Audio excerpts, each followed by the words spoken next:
بسم اللہ الرحمن الرحیم۔ السلام علیکم ورحمۃ اللہ وبرکاتہ۔ ایک آتش پرست کا قبول اسلام۔ حضرت احمد بن حرب رحمۃ اللہ علیہ کا ایک ہمسایہ آتش پرست تھا۔ ایک دن دوران سفر اس آتش پرست کو ڈاکوؤں نے لوٹ لیا۔ آپ دلجوئی کے لیے اس کے یہاں تشریف لے گئے۔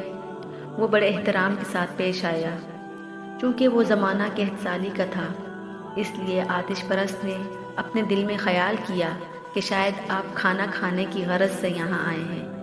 چنانچہ اس نے کھانے کا انتظام کرنا چاہا۔ اس پر آپ نے اس سے فرمایا، ہم کھانے کی غرض سے نہیں بلکہ دلجوئی کے لیے آئے ہیں۔ اس پر آتش پرست نے جواب میں عرض کیا، میرا مال لٹ گیا، لیکن 3 چیزیں لائق شکر ہیں۔ نمبر 1 کہ دوسروں نے میرا مال لوٹا، لیکن میں نے کبھی کسی کا مال نہیں لوٹا۔ نمبر 2 کہ اب بھی میرے پاس آدھی دولت باقی ہے۔ نمبر 3 کہ میرا مذہب محفوظ رہ گیا۔ یہ سن کر آپ نے پوچھا، تم آگ کو کیوں پوجتے ہو؟ اس آتش پرست نے جواب دیا، محض اس لیے کہ روز محشر جہنم کی آگ سے بھی محفوظ رہوں اور خدا کا قرب بھی حاصل ہو جائے۔ آپ نے فرمایا، آگ کی حقیقت تو اتنی سی ہے کہ اگر ایک بچہ اس پر پانی ڈال دے تو بجھ جائے گی۔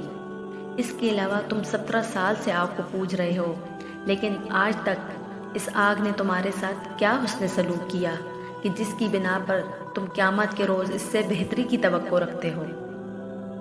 آپ رحمۃ اللہ علیہ کے اس قول سے متاثر ہو کر اس آتش پرست نے جواب دیا، اگر آپ میرے 4 سوالوں کا جواب دے دیں تو میں آپ کے دین پر ایمان لا سکتا ہوں۔ اول کہ خدا نے مخلوق کو کیوں تخلیق کیا؟ دوم کہ تخلیق کے بعد رزق کیوں دیا؟ نمبر 3 کہ رزق دینے کے بعد موت سے کیوں دوچار کیا؟ اور یہ کہ مرنے کے بعد زندہ کرنے کی ضرورت کیوں محسوس ہوئی؟ آپ رحمۃ اللہ علیہ نے جواب دیا، تخلیق مخلوق کا مقصد یہ ہے کہ خالق کی شناخت ہو سکے۔